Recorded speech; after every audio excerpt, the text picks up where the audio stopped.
11 ka tuig human miigo ang Super Typhoon Yolanda atong Sayran ang mga kabag-ohan nga gipatuman sa pag-asa sa ilang weather forecasting ug ang mga dugang kahimanan nga napalit aron mas mapalambo pa ang ilang forecasting capability. Ani ang akong GMA RTV presents.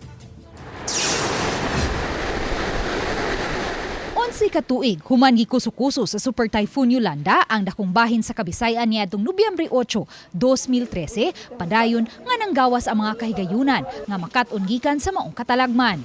Ang hitabo nga mikutlo og libuan ka kinabuhi nahimong basihan aron mas mapalambo pa ang disaster response and preparedness.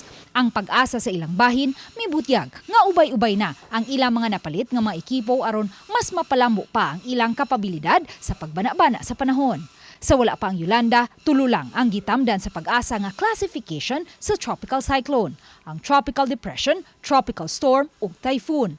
Apan human sa bagyong Yolanda, nadugangan kini og severe tropical storm ug super typhoon.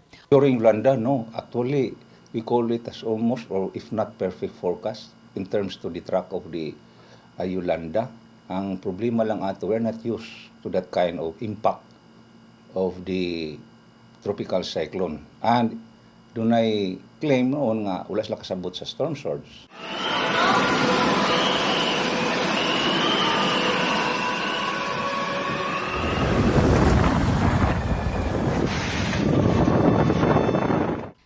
Igo na usab ang Super Typhoon Odette niadtong 2021 gipaubsan na usab sa pag-asa ang range sa criteria sa gikusgon sa hangin sa usa ka super typhoon.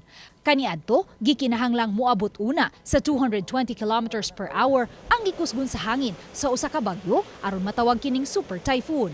Karon kun moabot na gani sa 185 kilometers per hour pataas ang wind speed, tawgon na sa pag-asa ang bagyo nga usa ka super typhoon. Dungan na ta sa international prediction centers, US, Japan, kay lahi man ko na nga to ang pag-measure sa wind speed bagyo.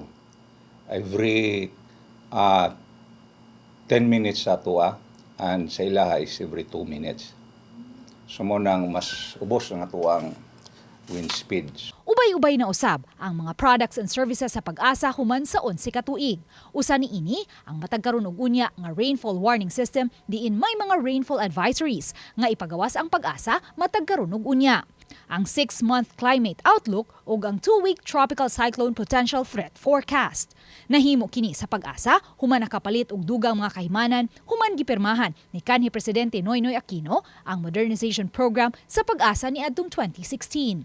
Kaniadto ang pag-asa maktan og giwan lang ang adunay Doppler radar. Apan karon 5 na ang Doppler radar sa tibok Visayas human mamuntar usab ang sa Iloilo, Lawang ug Bohol. Ug kay sakop sa Visayas Regional Services Division ang Palawan, adunay duha usab ka Doppler radar didto sa Quezon ug Busuanga.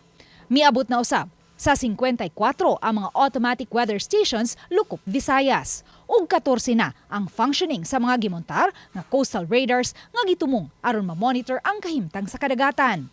Nag-abli usab og bagong weather station sa Siquijor ug may mga river basin forecasting centers na usab. Kami kinadaghan ng bagyo sa tibuok kalibutan. And we are almost using the same equipment. Nakashare po ta nila og information, exchange money.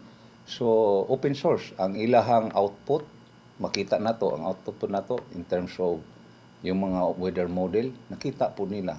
Padayon usab karon ang laing duha pa ka mga proyekto sa pag-asa aron mas mapalambo pa ang forecasting capability ug mas masabtan ang mga warnings ug advisories. Usa niini ang paggamit na sa artificial intelligence forecasting. Uban ni Marlon Melgazo ug Clans Gabutin, Luan Merondina, Balitang Bisdak.